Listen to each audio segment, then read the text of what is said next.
do Senhor para sempre. Amém. Eu me saúdo com a doce paz do Senhor Jesus. Amém. Vamos sentar os irmãos, graças a Deus.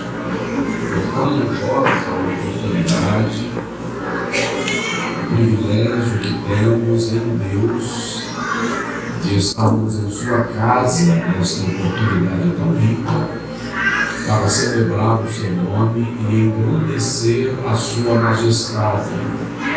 Quem está feliz no Senhor esta noite, diga amém. Amém. É muito bom rever o pastor Gerson Andrade, estar aqui com os irmãos esta noite. Eu não sabia, pelo menos não com tamanha amplitude, do desejo que o pastor Gerson tinha de que eu estivesse aqui com os irmãos. Semana passada, quando ele esteve conosco e mencionou, eu falei, vamos achar um dia e estaremos juntos em nome de Jesus. E aqui estamos nós. Como ele já disse, eu fui encontrado essa semana, hoje na verdade, pela gripe, encontrado pela febre, mas aqui estamos nós. Eu estive terça-feira ministrando em nossa igreja, aqui em Feira de Santana, quarta-feira em nossa igreja em Salvador, quinta-feira à noite eu estava ministrando em Imperatriz, Maranhão, sexta-feira pela manhã, sexta à noite e sábado pela manhã, numa escola bíblica de líderes em Porto Franco, também Maranhão. Saí de lá no sábado às 14 horas, cheguei em Salvador por volta de 23. Fiquei em Salvador, porque o nosso culto em Salvador no domingo é pela manhã. Ministrei em Salvador ontem pela manhã, na nossa igreja. Depois do culto eu procurei as pernas e já não achei. Aí a fadiga bateu e veio com força. Hoje, consequentemente, amanheci assim. Mas o compromisso estava assumido e vim para estar com os irmãos e com muita alegria, com o peso do corpo, mas sem o peso da obrigação, vim pelo prazer de servir a Deus, ao seu reino e à sua igreja. E vou me comprometer com o Senhor, que eu volto são. Tá? Eu vou me comprometer que eu volto e volto são. Uma outra segunda-feira dessas a gente vai organizar para retornar, para estar aqui com os irmãos. Vou já deixar aqui o segundo compromisso assumido, tá? E eu espero que sem gripe, sem febre, sem desânimo físico, em nome do Senhor Jesus. Na verdade, eu aprendi algumas coisas acerca do método de Deus agir. Uma delas eu vou falar agora à noite, mas uma das coisas que eu aprendi sobre a aliança é que Deus me deu algumas coisas que não deu a você. E Deus deu a você algumas coisas que Ele não deu a mim. Quando nós fazemos uma aliança, Deus está abrindo portas para que eu tenha acesso ao que Ele te deu e não me deu. Ele está te abrindo portas para que você tenha acesso ao que Ele me deu, mas não havia dado a você. Então a aliança é mais do que amizade. A aliança é a ampliação da tenda e das oportunidades espirituais. Eu vou traduzir se você não entendeu. O Senhor deu a mim algumas coisas que não deu ao pastor Gerson. E o Senhor deu ao pastor Gerson algumas coisas que Ele não deu a mim. Quando nós fazemos uma aliança, Deus está abrindo para mim a oportunidade de ter acesso às coisas que Ele deu a Ele e não deu a mim. E está abrindo para Ele a oportunidade para que Ele tenha acesso a algumas coisas que o Senhor quis dar a mim, mas não havia dado a Ele. Entretanto, uma aliança descortina, abre um segundo cômodo.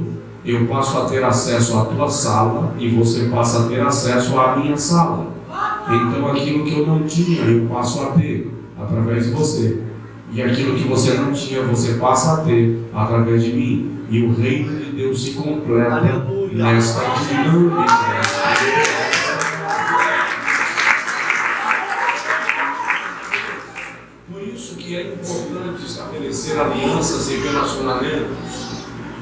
Por isso que Deus não te criou para você estar sozinho, isolado, porque você não é independente. Pelo contrário, nós somos interdependentes. Você entendeu? Diga amém. Amém. Então vamos lá. Já agora à noite, sob efeito de remédio antigripal, é que eu vim prestar atenção no tema da campanha que está sendo evidenciada nas segundas-feiras aqui. Eu não sei se a campanha está na abertura, no fechamento, no meio, mas mesmo sem ter condição física e mental de pesquisar um pouco mais para trazer algo dentro dessa temática da campanha, e mesmo o pastor me dizendo que eu estou à vontade para falar sobre aquilo que eu quisesse ministrar, veio ao meu coração o desejo de falar do que está na temática: a arca de Deus na minha casa. Amém. Diga comigo: a arca de Deus na minha casa. Abra comigo a sua Bíblia, por favor, no primeiro livro das Crônicas, capítulo de número 13. Primeiro livro das Crônicas, capítulo de número 13. Eu quero falar um pouquinho sobre a arca de Deus. E quero concluir ministrando sobre o que significa a arca de Deus na minha casa. O que isso representa para a minha vida de fato. Amém? Primeiro livro das Crônicas, capítulo 13, versículo de número 8. Nós vamos ler até o versículo de número 14. E eu sei que Deus vai falar com você. Alguns de nós não têm nem ideia do que significa, na sua amplitude, a arca de Deus. Devo começar lhe lembrando que quando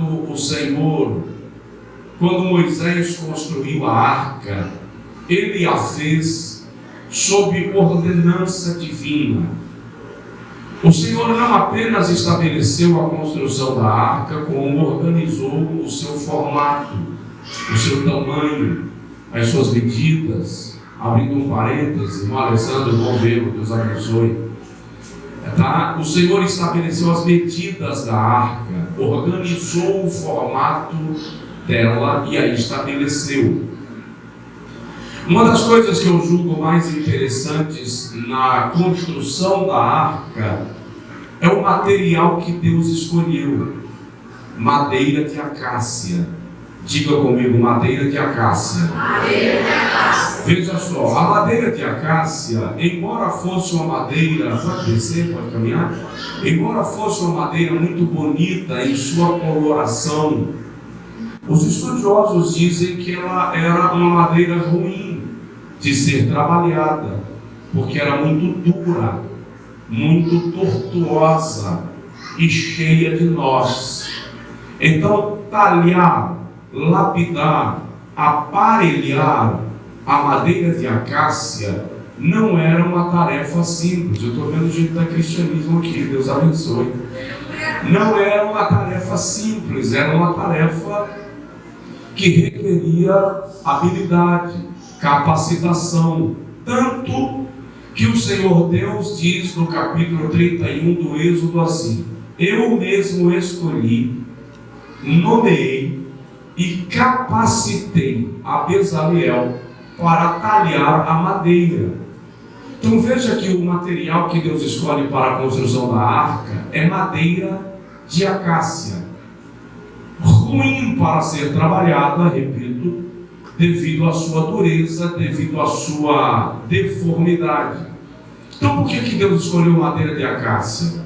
Porque ela é uma madeira tão dura que mosquitos, insetos, como por exemplo os cupins, não conseguiam perfurá-la, não conseguiam miná-la.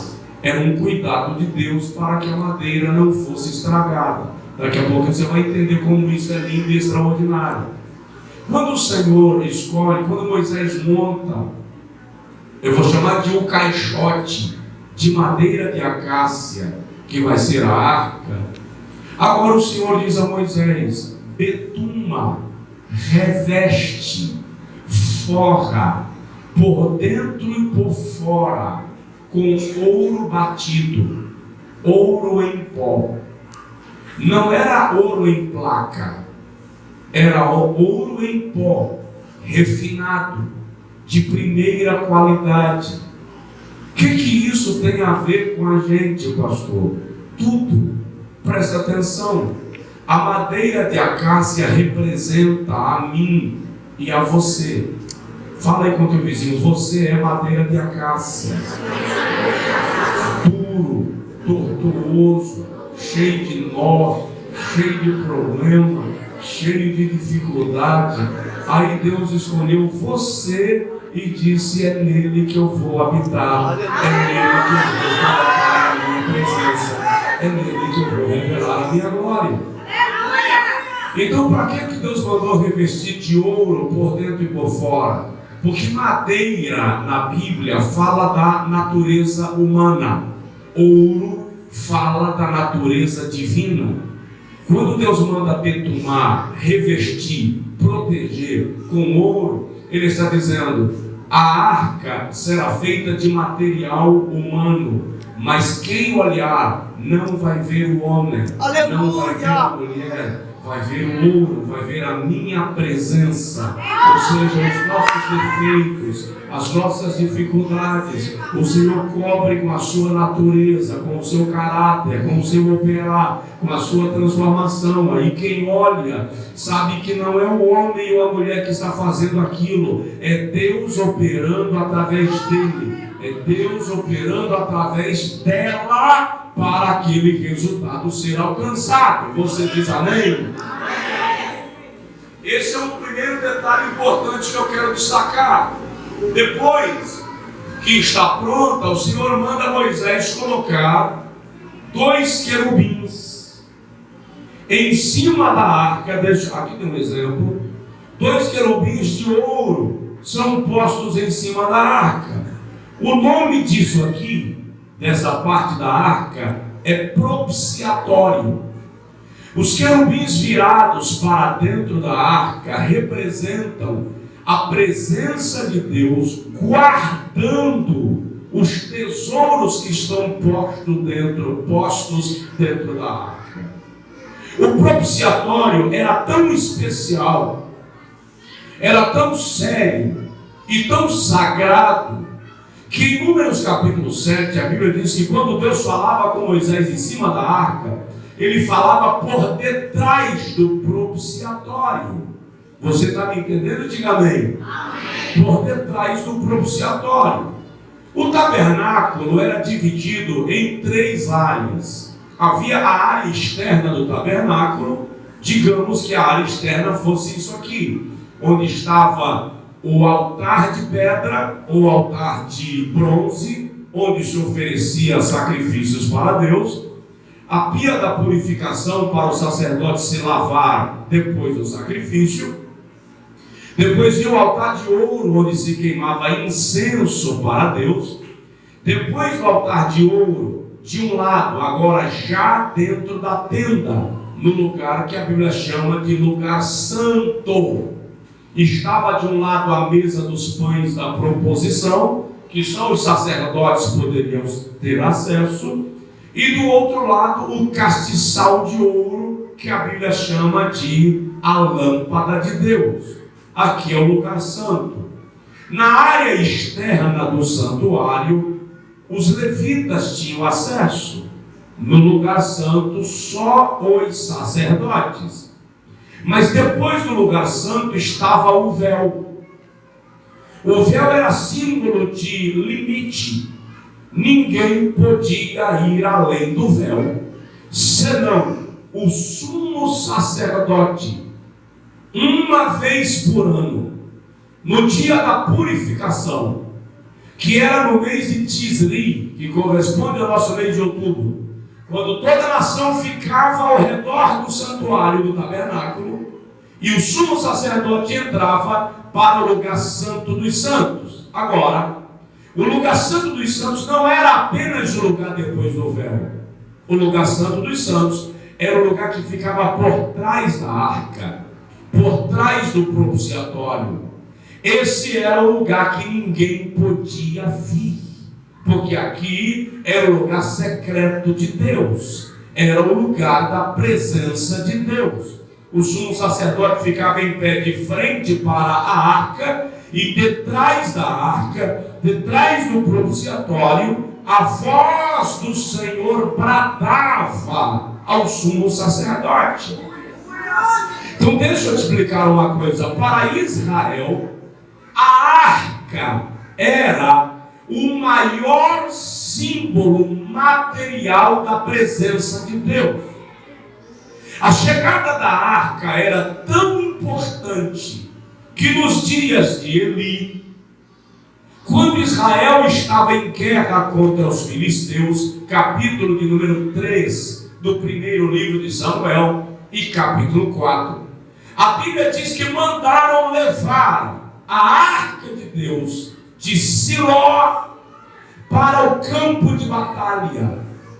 Diz a Bíblia que quando o exército de Israel viu a chegada da arca do arraial de guerra, o barulho de glória a Deus foi tão grande que os filisteus ouviram do outro lado do campo de batalha. E os filisteus disseram entre si: ai de nós, porque o Deus de Israel desceu ao campo de batalha para pelejar contra nós. Só que, naquele caso específico, Deus não estava com Israel. A arca estava lá, mas Deus não estava. Israel perdeu a guerra. Os dois filhos de Eli, Ofni e Finéias, que eram sacerdotes, morreram naquela guerra.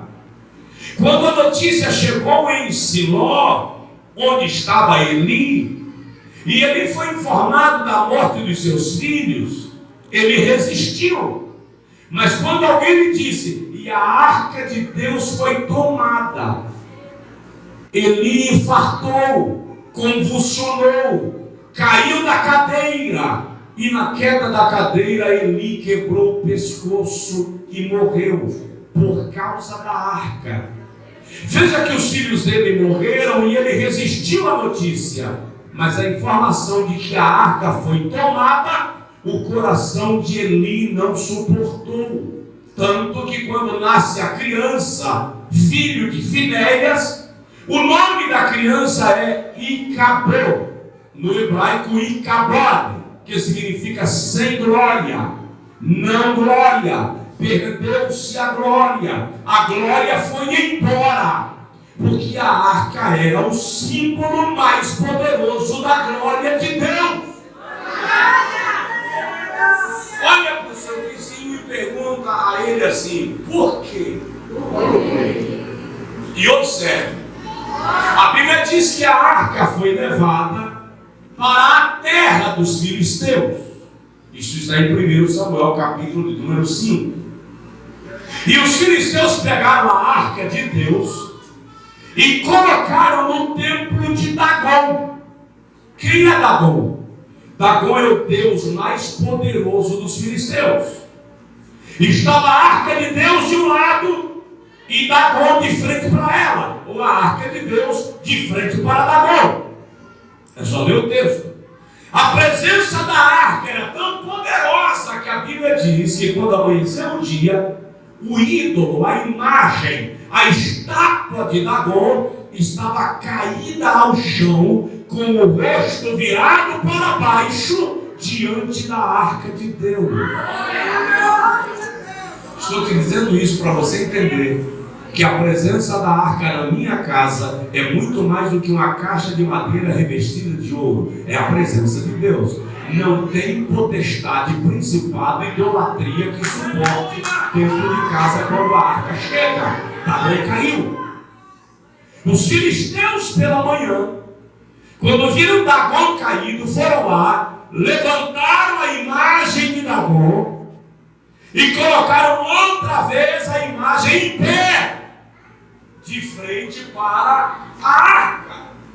A Bíblia Sagrada diz que durante a noite, quando amanhece o dia, no dia seguinte, Outra vez, Dagom está caído diante da arca. Só que agora a cabeça quebrou, o pescoço quebrou. Sabe o que significa isso? A cabeça do principado será quebrada, será esmagada, será pisada, será suplantada. Se a arca chega, a idolatria quebra. Se a arca permanece, o principado tem o crânio rachado, a cabeça destruída, porque a arca é símbolo da presença de Deus.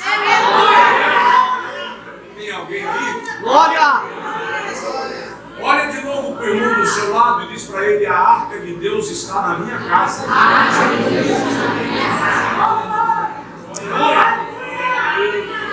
A Bíblia Sagrada diz que os filisteus entenderam que a arca de Deus não podia ficar lá. E está escrito que todos eles foram feridos com enfermidades. E por causa das enfermidades eles resolveram devolver a arca. Como eles não poderiam levar a arca de volta a Siló, eles trouxeram a arca para uma cidade que ficava na fronteira de Israel com a Filístia. O nome da cidade era Kiriat Jearim. Saul reinou por 40 anos. E a arca estava em Kiriat Jearim. E Saul não sentiu necessidade de trazer a arca para Jerusalém. Por quê? Porque Saul não era um homem espiritual. A presença de Deus para Saul não era o mais importante.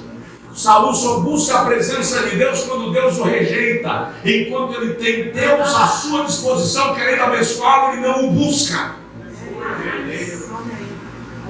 Quando Davi se torna rei de Israel, o segundo livro de Samuel, capítulo 6, versículo 2 diz que a alma do povo tinha ânsia pela presença de Deus. Davi entendeu isso como homem espiritual que era, cujo coração era segundo o coração de Deus. A primeira coisa que Davi faz é mandar buscar a arca em Kiriat Jearim. Só que Davi cometeu 2 erros. Primeiro erro: no dia que a arca foi tomada, a Bíblia diz que 30.000 homens morreram. Então Davi, para honrar os 30.000 homens que morreram, quando foi buscar a arca, reuniu, mandou chamar 30.000 homens. Só que Deus não queria um avivamento por classe. Deus queria um avivamento para toda a nação. Deus não queria apenas 30.000. Deus queria toda a nação envolvida naquele processo de restauração. Segundo erro que Davi cometeu: a arca de Deus deveria ser transportada em varais de ouro.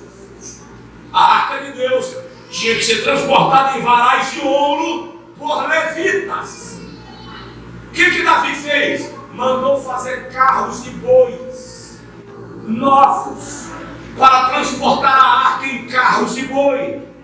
Na verdade, Davi estava copiando as nações vizinhas que transportavam os seus símbolos religiosos em carros de bois. E Deus não precisa copiar ninguém. Ele cria o seu modo, o seu modelo e a sua forma. Aí a Bíblia diz: eu ainda não disse o que tem dentro da arca. A Bíblia diz que quando os bois caminhavam com a arca, os bois tropeçaram. E a arca ia cair. Quando a arca ia cair, Uzá. Quem é Uzá? Uzá é sobrinho de Davi, filho de Abinadab. Uzá corre para segurar a arca. E quando ele vai segurar a arca, a Bíblia diz que fogo do Senhor matou a Uzá. Uzá morreu e Davi foi tomado de tristeza. Mas irmão, se Uzá caiu, porque Deus o matou? Entre outras razões, e não dá tempo falar delas aqui, entre outras razões, você precisa lembrar que o ministério levítico era organizado. Deus trabalha com organização. E o ministério levítico era desempenhado por 3 famílias: os coatitas, os gersonitas e os meraritas. Os coatitas eram os que transportavam a arca. Só eles podiam tocar na arca de Deus. E usar não era coatita.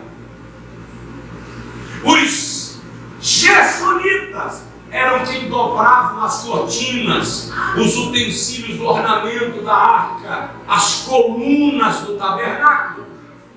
E os meraritas eram os que faziam o serviço pesado de arrumar, embalar, empacotar e isolar os utensílios da arca para que os outros tocassem. Uma das razões para usar morrer é que ele tocou na arca quando só os coatitas podiam tocar. Segura que essa aqui vai para seu coração. Não tenta fazer aquilo que não é do ministério. Deixa cada um cumprir a sua missão e Deus será glorificado nisto. Querer a vaga que Deus não te deu te coloca em condição de morrer. Faz só o que Deus te mandou fazer, que está de bom tamanho. Por que a irmã fulana está no púlpito e eu não? Porque Deus tem cada um para o lugar que Ele quis estabelecer. E o galardão não está no fato de você estar no púlpito. Tem gente no púlpito que não vai ter galardão, gente, porque está fazendo para si mesmo. Está fazendo para a sua própria glória. O galardão está em você fazer aquilo que Deus te mandou fazer. Cumprir a tua missão, cumprir o teu propósito, cumprir a tua meta. Está entendido? Diga amém. Amém. Amém? Amém. Aliás, deixa eu abrir um parênteses aqui. Quando a Bíblia diz que nós devemos ser perfeitos, no Novo Testamento, perfeição ali não é um antônimo de imperfeição. Perfeição ali não é aquele que não tem falha, que tem habilidade em tudo. A Bíblia diz assim: o Senhor diz, sejam perfeitos, assim como eu sou perfeito. Ei, dá para eu ser perfeito como Deus? Sou humano, gente. Então deixa eu te perguntar, você foi na loja hoje no centro da cidade e comprou um freezer. Para que você quer um freezer? Para congelar o alimento. E você comprou também um micro-ondas. Para que você quer um micro-ondas? Para esquentar o alimento. Aí você liga o freezer e liga o micro-ondas. E o freezer congelou o alimento. Ele funcionou. Se ele funcionou, ele é perfeito ou não? Ele cumpriu o propósito. Mas você pega o mesmo alimento congelado, coloca no micro-ondas e o micro-ondas descongela e aquece o alimento. E aí você vai dizer que o micro-ondas é imperfeito, sim ou não? Não. O freezer é perfeito porque ele congelou. E o micro-ondas é perfeito porque ele aqueceu. Então o que é perfeição? Perfeição é cumprir o teu propósito. O propósito para o qual você foi chamado chama-se perfeição. Teleios. Então eu estou caminhando em estado de perfeição, de aperfeiçoamento, quando eu estou cumprindo o propósito para o qual eu fui designado. O problema da igreja é que eu quero cumprir o propósito do outro, porque eu estou com ciúme do outro. E eu não entendo que quando eu cumpro o meu propósito, Deus está sendo honrado. Eu e você temos que entender isso. Uzá morreu. Quando Uzá morreu, e eu já estou quase terminando. Quando Uzá morreu, Davi ficou triste. E na sua tristeza, a Bíblia diz que Davi não quis mais levar a arca para Jerusalém. Ele resolveu deixar a arca no meio do caminho, na casa de um homem meio judeu. O cara nem era judeu de pai e mãe, era meio judeu, chamado Obed-Edom. E a arca ficou na casa de Obed-Edom 3 meses. Até que alguém chegou para Davi e disse: majestade, eu tenho uma notícia para te dar. Fala. a casa de Obed-Edom está sendo abençoada por causa da arca. Então Davi se levanta. E agora, em vez de chamar 30.000 homens, a Bíblia diz que ele mandou cartas para todas as cidades de Israel e para todas as aldeias, convocando a todos que quisessem vir para buscarem a arca na casa de Obed-Edom e trazê-la para Jerusalém. Aleluia. Tem muita coisa para a gente analisar nesse texto, e o tempo não dá, e o poço é fundo, e a corda é curta, e o balde é pequeno. Mas a Bíblia diz que quando toda a multidão vem buscar a arca, o povo vai saltando, celebrando, festejando, e Davi vai dançando no meio da multidão por causa da arca. Só que os seguranças de Davi estavam lá. E cada vez que Davi vai dançando, os seguranças vão afastando o povo de perto. Não, sabe que é o rei. Não, chega para lá. Davi percebeu que aquele protocolo estava atrapalhando a adoração, que aquele protocolo estava atrapalhando o culto. O que Davi fez? Tirou as vestes reais. Para que tirar a veste real? Para se misturar no meio do povão. Ninguém sentir diferença entre o rei e o povo. Porque quando há adoração, há mistura. Ninguém é mais especial do que ninguém. E mergulhou na multidão, adorando a Deus. Deus se agradou tanto de Davi naquele dia, que a mulher de Davi, filha de Saul, olhou da janela, viu Davi no meio da multidão, e quando Davi chegou em casa, a mulher disse assim: bonito, o rei de Israel se misturando com as plebeias de Israel. Davi olhou para ela e disse assim: pois é das plebeias de Israel que o Senhor me dará descendente, porque tu não gerará herdeiro para esse trono. E a Bíblia diz que Mical ficou estéril pelo resto da sua vida. Tudo isso está relacionado com a arca, gente.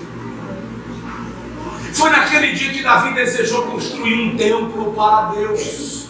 Tudo isso por causa da arca. Agora, para a gente concluir, na verdade eu não ia falar nada disso. Eu ia falar só o que tem dentro da arca que vai fazer uma grande diferença na minha casa. Em Êxodo capítulo de número 17, Deuteronômio capítulo de número 10, Deus mandou colocar 3 coisas dentro da arca. Sobre essas 3 coisas eu falo rapidamente e encerro. Mas quero que você leve essas 3 coisas para a sua casa. Primeiro, dentro da arca estavam as tábuas da lei de Deus.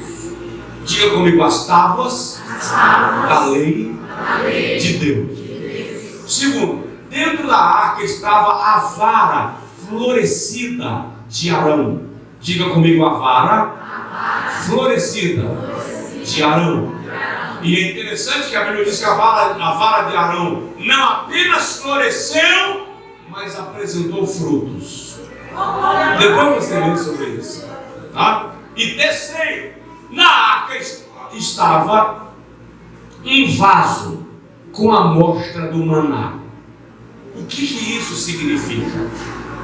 Primeiro, as tábuas da lei de Deus dentro da arca falam de aliança. Se a arca de Deus está na minha casa, eu estou entendendo que Deus tem uma aliança com a minha casa, com a minha família. E eu tenho algo que eu preciso lhe dizer, porque isso o Senhor me trouxe ao coração. Pode ler a Bíblia Sagrada quantas vezes você quiser. Todas as alianças que Deus fez na Bíblia, Ele disse assim: esta aliança, ou a minha aliança é contigo e com a tua descendência. Deus não faz aliança só comigo. A aliança que Deus fez comigo vale para os meus filhos, para os meus netos, para os meus bisnetos. É uma aliança com a tua descendência. Se fala muito em maldição hereditária. E em Êxodo capítulo de número 20, o Senhor diz assim: eu sou Deus que visito a iniquidade dos pais nos filhos até 3ª e 4ª geração. Diga comigo: a maldição alcança 4 gerações.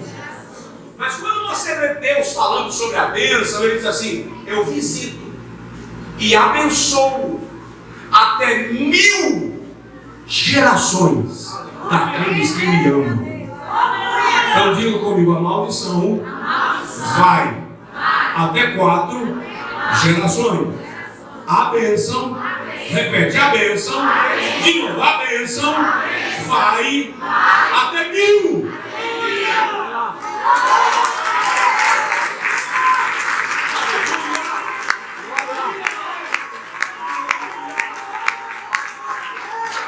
Então dentro da arca estavam as tábuas da lei falando de aliança. Meu Deus! Faça uma aliança com Deus. E essa aliança envolve a tua descendência. E essa aliança envolve os teus filhos. E essa aliança envolve a tua geração. O segundo elemento que estava dentro da arca era a vara florescida de Arão. Alguns homens começaram a reclamar em Israel, dizendo que Arão não fora chamado por Deus para ser sacerdote. Que Moisés escolheu Arão porque era irmão dele.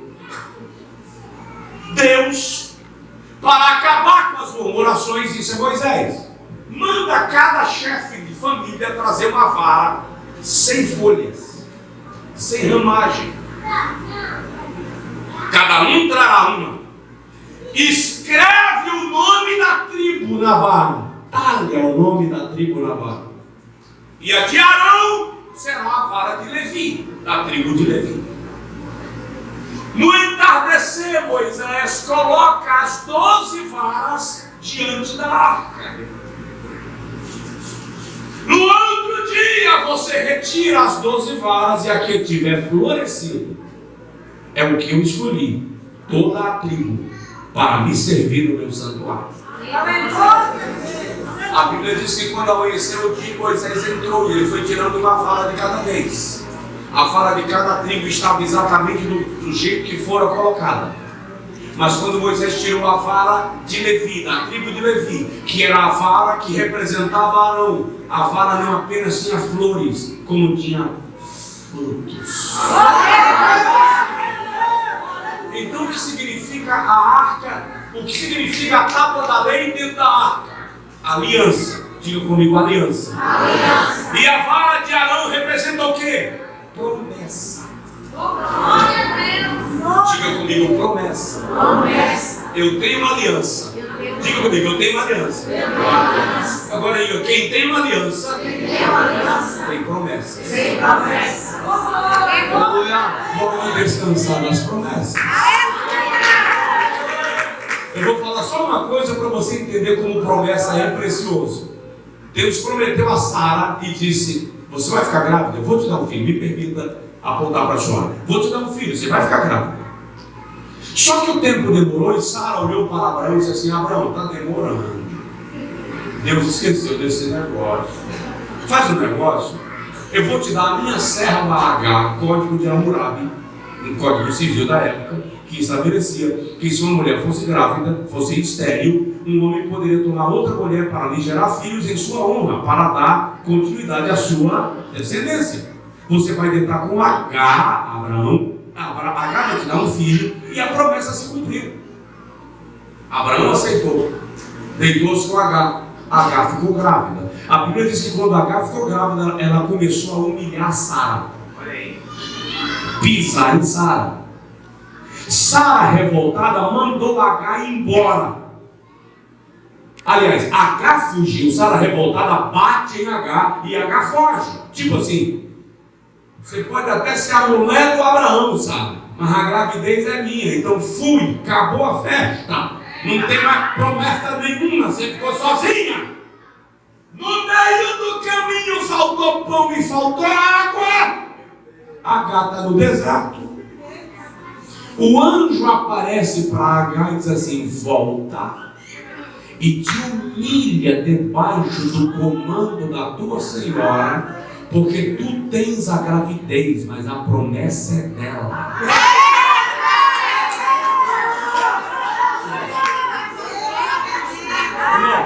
Irmã, não sai na mão, não sai na força. força, não regaça a manga para resolver no Google, não vai para a porta tirar pergunta. Fica tranquilo, o outro pode até levar vantagem, pode até sair com o trunfo, mas a promessa é sua. E se a promessa é sua, Deus vai dar um grito de revestir a nossa